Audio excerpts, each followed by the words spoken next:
All right. Call to order the March 29th meeting of the Albany County Public Works Committee. My name is Nathan Bruschi. I serve as the chair of the committee. Will Majority Council please call the roll? Sure, Mr. Chairman. Mr. Bruschi? Here. O'Brien? Present. Bergdorf? Present. Cleary? Present. Fine? Here. Tunney? Here. Peter? Here. Reinhardt? Here. And Smith? Here. 9 present, Mr. Chairman. All right. Thank you very much. Welcome, everyone. First item is approving the previous meeting minutes. Can I get a motion on this? Move. Mr. Reinhardt, second by Mr. Cleary. All those in favor say aye. Aye. Aye. Any opposed say no. That carries unanimously. Under current business, our first item is authorizing an agreement with Wind Construction Services, Inc. for the bridge superstructure replacement of Sunset Hill Road over Basic Creek and Old Urbina Road in Queens. Hi, good evening. Oh, go ahead. I'm sorry. As I say, welcome, Chairman, Ms. Ramuna. Yeah, welcome. Yes. Hi, everyone. Yes, we're requesting approval to enter into an agreement with Wind Construction. They were the low bidder for the bridge replacements on County Route 405 over Basic Creek and Old Ravina Road over Queens Creek. The superstructures are going to be replaced on the existing abutments. There will also be some ancillary work, some element-specific work on both bridges. The total contract amount is not to exceed $1.388 million. All right. Any questions from the members regarding this item? Mr. Chairman? Bergdorf. Yes, Lisa, does that fit within the parameters of the capital plan? Yes, this is part of the capital plan. It's 100% county funded. And the 1388 works within the Oh, yes. So allocable balance for this project. yes, we did not have to increase our capital plan on this one. Thank you very much. I appreciate your clarification. Yep. Mr. Miller. Hey, I'm not in the committee, but thank you, Chairman. I appreciate it. Just one question on the Queens, on Old Ravina Road in Queens. There's 2 bridges on that road. Do you know if that's the north or the south bridge? Just out of curiosity. I will have to clarify that because I don't have the project location map in front of me, and I'm not quite sure which one that is. So Okay, I appreciate that. On that, Mr. Miller. Thank you. You're welcome. Thank you, Chairman. Any other questions to the members? Hearing none, can I get a motion by Mr. Cleary? Second by Mr. Reinhardt. All those in favor say aye.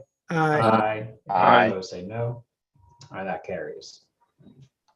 Item number 3 is authorizing agreement with Greenman, Patterson, Inc. regarding the design, construction, and inspection services for deck replacement and repairs on 3 bridges in New Scotland. Hi, yes. So Greenman Patterson is our selected consultant for this project. We received 7 proposals. All were very good. GPI happened to have the lowest price and the best proposal.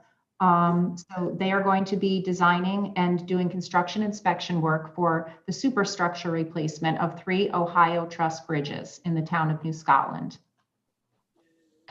This also is 100% county funded and is within the capital plan budgeted amount. Thank you very much, Commissioner. Any New Scotlanders have any questions? Nope. Outstanding. Mr. Cleary? Yes. Make a motion. Moved by Mr. Cleary, seconded by Mr. Reinhardt. All those in favor say aye. Aye. Any opposed? No. All right, that carries. Moving right along. Item number 4 is authorizing a lease agreement with SEFCU regarding suite number 7 at the MVP Arena, the newly renamed MVP Arena. Thank you, Mr. Chairman. Bob Elber, General Manager. The SEFCU suite would be effective as of January 1 of 22, and it would go through December 31 of 24. You will see on this, as well as future suite leases, there are going to be requests for approval that include credits because there were certain payments that were made from various suite holders, including SEFCU, during the closure period from April of 2020 through April of 2021. And as a result of that, they didn't have the use of their suite. And so the amount of money that they paid during the closure period was $24,541.67. So what we are proposing is we want to give them a credit in the first year, which will mean the first year's suite payments from SEFCU will be $26,458.33, and then it'll go right back up to $51,000 a year for year 2 and year 3. And they've been a great tenant, and would love to keep them there as long as they want to be there. Standing. We actually get a motion to combine items 4 and 5 together, just to save us when to talk about leases. Mr. Chairman, I have a question on this one. Motion, Nathan asked for a motion. Second. Well, yeah, we'll get to Mr. Berger in just 1 second. By Mr. O'Brien, seconded by Mr. Cleary, I think I saw. All in Yes. favor of both them together, say aye. Aye. Aye. Okay. Any opposed, say no. All right. Now we'll go to Mr. Bergdorf for the combined item. I have no problem combining them. I just had a question. I have read recently that SEFCU is merging with another credit union. Is it Capcon? Am I correct? I think you're right. That's what I Bob. hear. That is Bob. correct. Yes. Bob, do we have any overlap between SEFCU and Capcon? As There's no overlap as it relates to a suite, Paul. So at this time, they've asked to just keep it as SEFCU. At some later time, if they, because of the merger, if they change the name, which I don't know that that's going to happen, but if it happens, then I would come back to this group and ask Okay. for change. well, I just wondered if Capcon had a suite as well, and we were, ultimately contemplating some accommodation because of the merger. That's Yeah. all. I appreciate your clarification, and I have no problem. And nobody has any questions, I would move it. All right. Moved by Mr. All right. So we have a motion. We have a motion. So Mr. Tunney seconded it. All those in favor say aye. Aye. Any opposed, say no. All right, that carries. Thank you, everyone. So we're on to item 6, authorizing agreement with Daktronics regarding their replacement of indoor LED video displays and indoor LED ribbon display and score tables at the MVP Arena. I understand this is because the NCAA can't come unless the scoreboard is fully functional. Is that correct? Well, that's part of it, but frankly, the technology is that we currently have is outdated. The scoring system that we currently have is functional part of the time, which means that we're having a lot of problems with it. The teams that we have in the building, be it Siena College, the Albany Firewolves from the National Lacrosse League, and the Albany Empire from the NAL Arena Football League, have been bearing with it for the last couple of years. And it is getting worse as time goes on. So what we have done is there's a national cooperative agreement that this Daktronics works with. They are, in my opinion, the very best in the country in producing scoreboards and ribbon boards and installing them.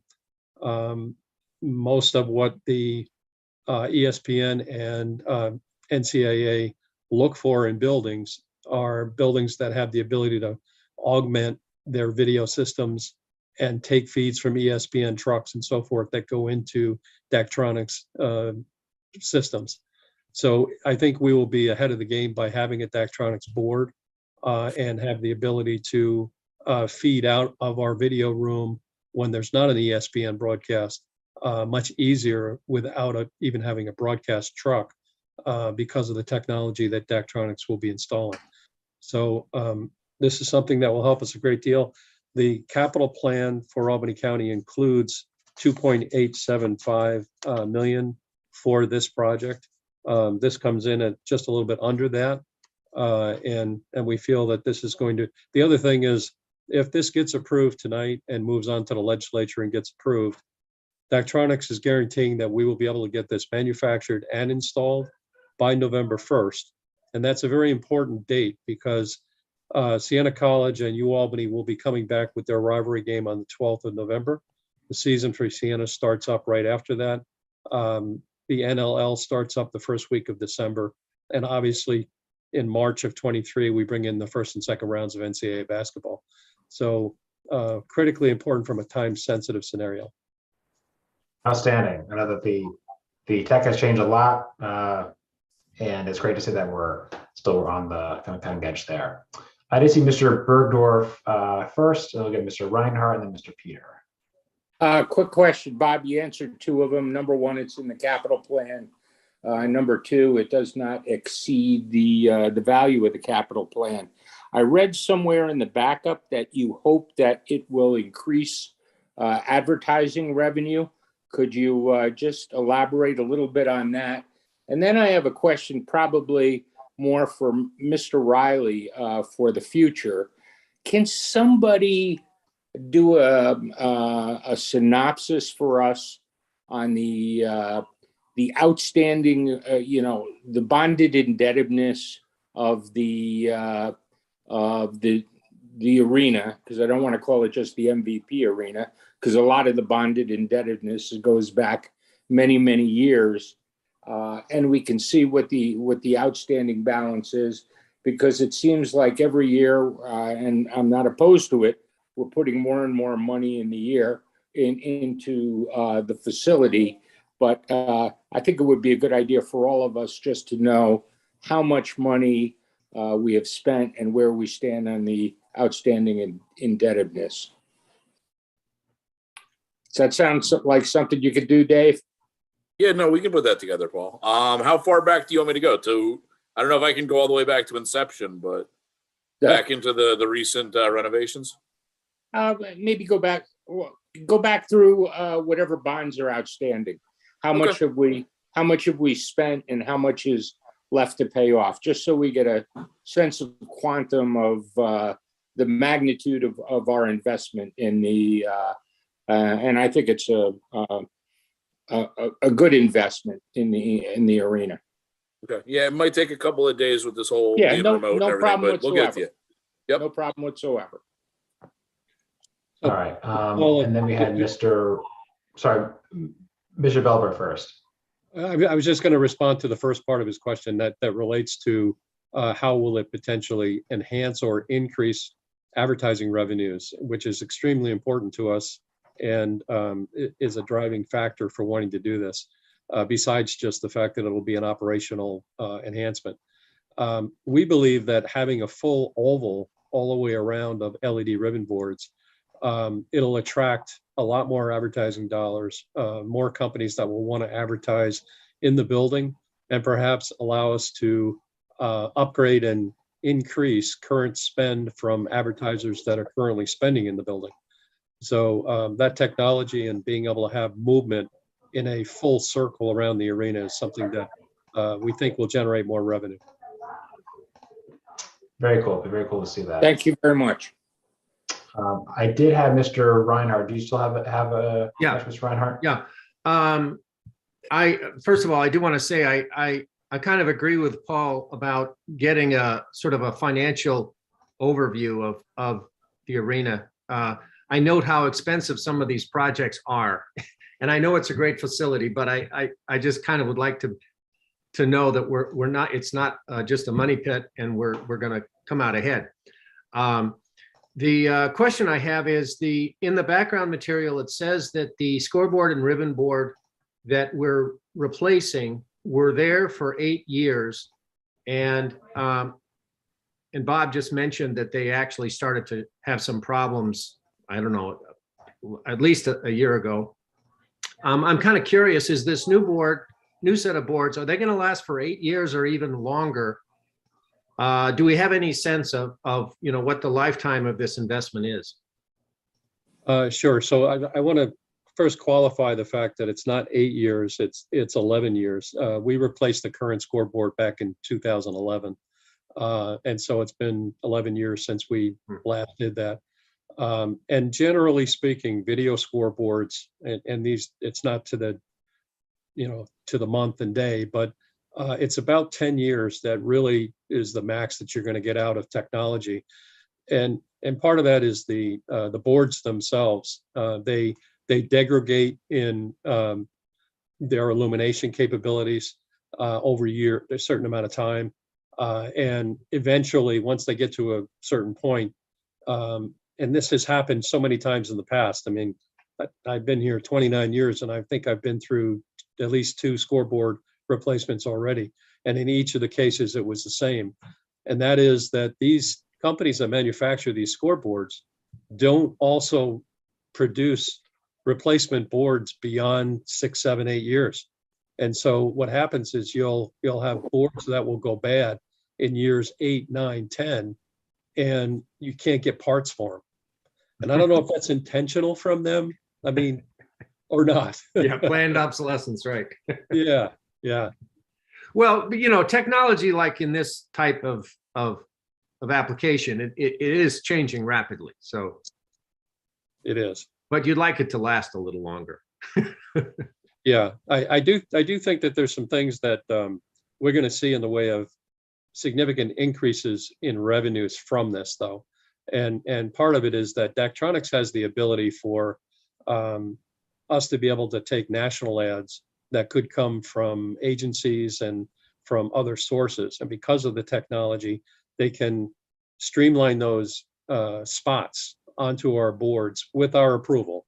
And there are already a number of agencies that are prepared to start doing that, and doing so not just in our building, but in several of our ASM Global managed buildings. And so we're going to actually reap the benefit of being able to take in some of these national spots and the revenue therefrom, which we wouldn't have been able to do without this new system. Yeah. So you're compatible with these other marketing efforts. Exactly. And in these other buildings that are managed by our company are in the primary markets, like New Orleans and Oakland and bigger cities and bigger pro buildings for the most part, but they've got that capability to be able to take those national spots. Us being in that same position is going to greatly help us increase revenues. Yeah, that's good. All right, that's all. I had Mr. Peter and then Mr. O'Brien. Yeah, I just wanted to, I was pleased to see it was Daktronics. In my field, they're known as, top notch. And I was pleased to see that we got at least 10 years out of them. Bob sort of answered a lot of my points, which was just going to be at 10 years, the pixels start to fade, everything else goes away. It just happens. So, I'm excited that we're getting this in before the 20. I would make a motion to move it unless Mr. O'Brien was going to do the same thing or had other questions. I just wanted to make a comment that we use them in Daktronics in the New York State Assembly for voting, and they're very, very good company. Turnaround on problems. They were very responsive. So they're really, really good company. And just one note that the current board, I'm sorry, the current board is not Daktronics. It's Outfront Media. I just wanted to make sure that you're aware it's not Daktronics replacing Daktronics. It's Daktronics replacing a different company. Oh, good. We're doing an upgrade. That's great. Yeah. For sure. All right. I had a motion by Mr. Chairman. Second. Mr. Chairman. Is it Mr. Cleary speaking? Mark Grimm. Yeah. No, it's Grimm. Oh, sorry, I can't tell where it's coming from. Mr. Grimm, yes. Thank you, Mr. Chairman. Yeah, on 2 or 3 previous occasions, I've asked for an Excel file, a list of the expenditures for that building, because one of my concerns is we are pouring an enormous amount of money in that building over the years. In fact, I don't think any member is really clear about how much we've actually spent on the building. And I've asked questions about this because we had a big bond act, if you recall, for renovations, but there are also a number of these expenses that are not in the bond act. So not only do I want a list of what we've spent on that building, but what was in the original bond act and what is not, because that's unclear to me as these projects come up. And unlike the nursing home, which is almost all Medicaid reimbursed, this is 100% county funded. In this case, $2.8 million for scoreboards that I know we've spent money on scoreboards since I've been here. So I don't know this 11-year thing. I know we've spent a lot of money on electronics. And can anyone please commit tonight to giving me a list of all the expenditures on that building? It would be very helpful. Who is willing to do that? I think Mr. Belber and you can take that offline outside of this item. I had a motion by Mr. O'Brien. Do I have a second? Yep. Let's move it. No. There was a motion on the floor, Mr. Grimm. There was a motion on the floor, Mr. Grimm, before you. I've spoke to the motion. I want my question answered. It's taken under advisement. Mr. O'Brien has a motion. Do I have a second? Second. Second by Mr. Cleary. All those in favor say aye. Aye. Any opposed say no. And Mr. Chairman, Mr. Belber will get you the information that you need. I'd like to note that, Mr. Chairman, I'd like to note that Dave Riley, during my questioning, sort of committed to putting together a list of the outstanding expenditures, the bond issues, what we have left to pay and what they were for. So I at least anticipate that would be communicated to the committee. Yep. Thank you very much. I will put together what I can. Yeah, and if you could also just please CC Mr. Grimm on that, Mr. Riley. Thank you very much. I have all faith in that. Keep us moving right along. The last item we have is going to be item number 7, which designates Albany County Convention and Visitors Bureau as Albany County's official sports and film commission. Actually, we had a couple individuals that wanted to speak on this issue. Yeah, thanks, Chairman. I'll start. I'll be quick because I know we're bumping up against social services here, but this is a resolution requesting, as you said, the designation of Discover Albany as the official sports commission for Albany County. So what is this?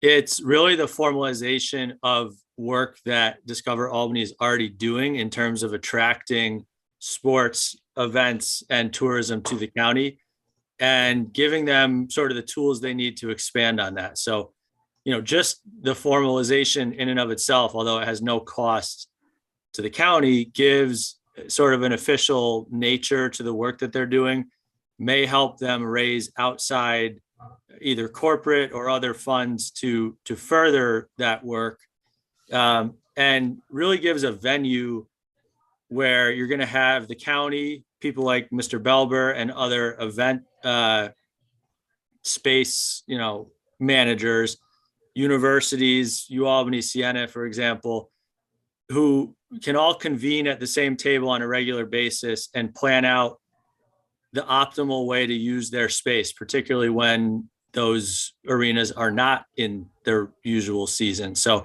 that's the idea behind the newly announced Sports Commission. Frankly, Film Albany, the Film Commission, has been doing great work for years, but as we were bringing the Sports Commission up to formalize it, it made sense to also give the same formality to Film Albany and the Film Commission. So that's the short version. I did ask Jill Delaney, who runs Discover Albany, to join us to answer any questions and to fill in any gaps that I missed. So happy to answer any questions. Welcome. Thank you very much. Mr. Bergdorf has his hand up. Very, very quick question. Jill, I think I know what you guys do to support the MAC and the regional wrestling and all that sort of stuff. But can you give us a 60-second synopsis of what you do for the film industry? I will tell you, I was very impressed. I was a Billions fan. I am a Billions fan, to see Jax and the Capitol and everything on national television. So I'm, very supportive of this designation. Great. Thank you, Mr. Bergdorf. I'd be happy to answer that question. You can all hear me, right? I'm not in my own office. So great. Excellent. So the Film Commission, we've been doing that for many years, even prior to my joining Discover Albany. Deb Gedeke is our film commissioner. And she has made a name for the Albany County Film Commission, Film Albany, to such a point where we actually hear from the studios. They call us first. So HBO Showtime, when they're looking for something, especially if it's going to be a lot less costly to make it look like Washington, D.C. or New York City or some other major metropolitan area that has similar architecture and streetscapes, calling Albany is the first step that they know to take. So we have developed all those relationships. They contact us, we find the locations that they're looking for, and we just help make their process of getting their permitting done through whatever the city, the county, the town that they're in, squared away, and make it as simple of a process as possible. If in the case of the Gilded Age, we don't necessarily have the buildings they're looking for, we will refer them to who does. In that case, it was the city of Troy, but we still got the hotels and catering for Albany County. So for us, it's a matter of really doing what we do for conventions and meetings and sports, but taking it a step further and applying that to film. And if I can just add, the room nights that this generates, and I won't put Jill on the spot with the number, is far greater than I ever would have imagined. We could probably pull something together for you if you want, but it's a real generator of room nights, which is obviously a big metric for Jill's organization. Yes, and on average, a typical day of filming, whether it be a TV show or a feature film, is about $150,000 a day in economic impact for the location, with hotels and restaurants and catering and just general services that are utilized. So it's a great economic driver, and that's what we're looking to do with these two commissions. Outstanding. I see Mr. Fine has his hand up. Thank you, Mr. Bruschi. My question is, there's a lot of local organizations. There's some local organizations that do film. In my district, there's Youth FX. And, I've had some discussions with them. They'd like more local people who live here in Albany County to have opportunities as, extras and to be involved in these film shoots. Do you think with this new designation, will there be more opportunities to make those connections? That is the goal, and we work with Youth FX and several other organizations already, and we try to bring as much business to those who live and work here already. It's an important piece of what a local film commission would do, by really putting that brand out there and allowing us to market the destination even more. The hope is that we could, and this goes to a greater picture that we have of working with our regional film commissions, which we do well already, and building up the strength beyond Albany County, which will help to really strengthen the employment opportunities across the board. The more people you have working in here, the more film will come here, but you can't really employ somebody full-time in film if you don't have enough business. So the cart and the horse game is what we're playing right now. Okay, thank you. Yeah, I'd like to follow up with you, another time after this meeting, just to have discuss that a little bit more. I'd love that. Yeah, thank you. Thank you. Thank you very much. Mr. Reinhardt. Yeah, Jill, you mentioned already, you kind of addressed my question I was going to ask, because you brought up The Gilded Age, which is one of my favorite shows. And I like to see the local architecture. But it sounds like from what you've said that you work well, or the Albany Commission works well with the regional efforts. Yes. And that was going to be a question of mine, but I guess my question now is simply, is there anything you think that Albany County could do that would enhance your ability to work regionally with the other organizations that, so we might be able to actually pull in more activity to the region?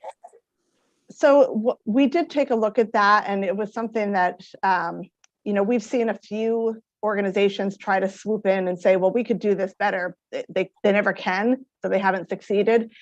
So I brought, through our film commissioner, Deb Gedeke, I brought all the commissioners from Lake George down to Albany and the surrounding counties together for a meeting, and had them brand the Capital Region Film Commission, devised a logo. They're building a website now. So that's our first step in making that happen, creating that larger footprint that's going to make all of us stronger. Okay, thank you. Mr. Bruschi, I'd like to move this item, please. Thank you, Mr. O'Brien. Can I get a second to Mr. O'Brien's motion? Mr. Reinhardt, all those in favor say aye. Aye. Any opposed, say no. All right, thank you very much for joining us, Mr. Rogers, Mr. Laney. That concludes our agenda for the evening. Can I get a motion to adjourn the meeting? Motion. By Mr. O'Brien, second by Mr. Reinhardt. All those in favor say aye. Aye. Aye. Any opposed, say no.